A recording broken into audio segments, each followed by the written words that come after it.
today I wanted to share with you this lovely stained glass window biscuit recipe. It's a fantastic festive treat.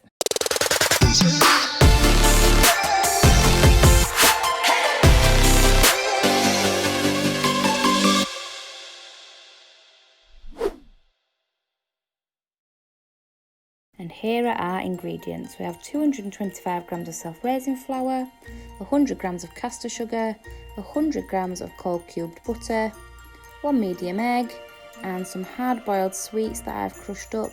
And of course you could add some flavourings to your biscuits like vanilla or almond extract or some cocoa powder.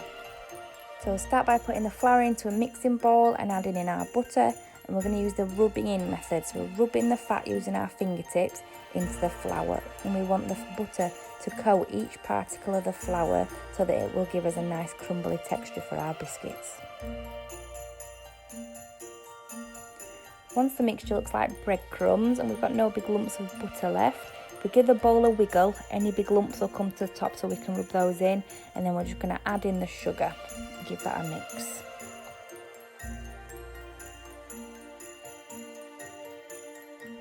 And now we can add our wet ingredients, which is our egg.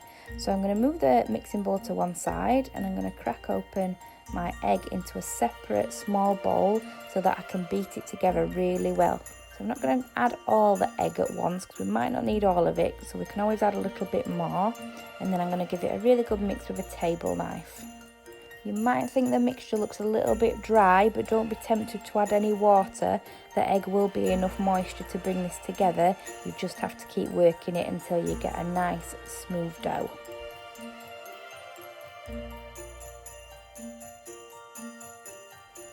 So now our dough is ready. I'm just going to put a little sprinkle of flour on our worktop to stop it from sticking and shape the dough into a ball.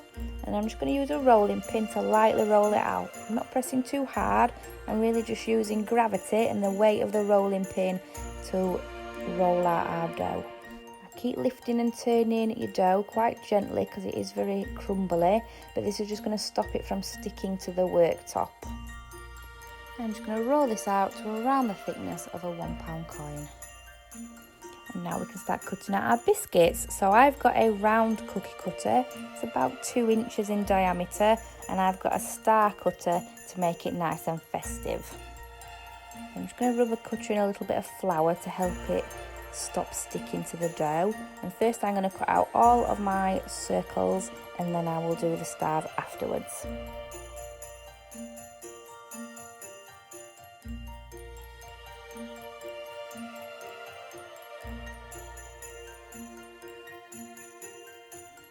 Once we've cut out all of the biscuits, we're going to peel away all that excess dough and just pop that to one side because we can scrunch all that back together and make some more.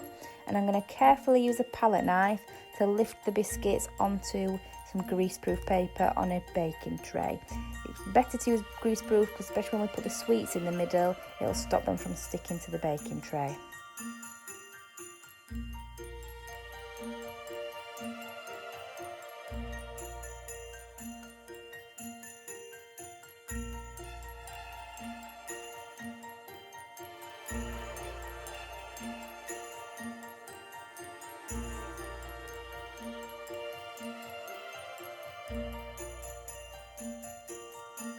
Now for the fun bit, we can make the stained glass windows. So I've taken some different coloured glacé hard-boiled sweets and I've smashed those up with a rolling pin and put them into different bowls. And you can just sprinkle some of each colour into the middle of the biscuit, or you could do them all the same colour. It's really up to you. Don't put too much in each biscuit. It doesn't want to be any higher than the top of the biscuit because they will melt and spread out when they go into the oven.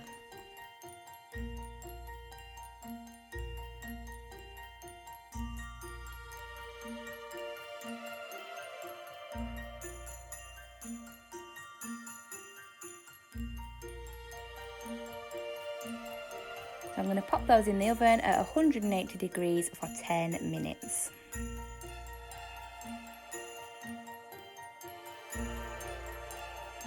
Okay, so here are our stained glass window biscuits.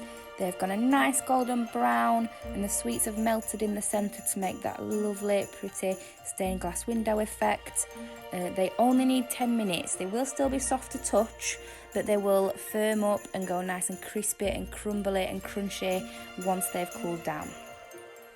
So don't be tempted to touch the centre of the biscuits where the sweets have melted until they have gone cold, because they are hot sugar and it will stick to your skin and burn. So please don't touch them until they have gone cold.